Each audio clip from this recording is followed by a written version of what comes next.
అనగనగా ఒక ఊరు. ఆ ఊరిలో ఒక బడి. ఆ బడిలో ఒక బాలుడికి ఒక సందేహం వచ్చింది. అతని గురువు వద్దకు వెళ్ళి ఇలా అడిగాడు. గురువుగారు, ఎక్కువ మాట్లాడితే మంచిదా, తక్కువ మాట్లాడితే మంచిదా అని అడిగాడు. గురువుగారు చిరునవ్వుతో ఈ జవాబు చెప్పారు. కప్ప కూత రాత్రి పగలు వినిపిస్తూనే ఉంటుంది.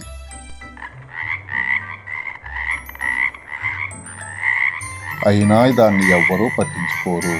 కానీ కోడి ఒకే ఒక్కసారి కూస్తే ఊరంతా నిద్రలేస్తుంది. దీనివల్ల అర్థమయ్యేది ఏంటంటే, ఎక్కువ మాట్లాడి ప్రయోజనం లేదు. మాట్లాడేది ఒకే మాట అయినా అది సరైన సమయంలో వాడితేనే అందరూ వింటారు అని అన్నారు. సందేహం తీరిన కుర్రవాడు సంతోషంగా వెళ్ళాడు.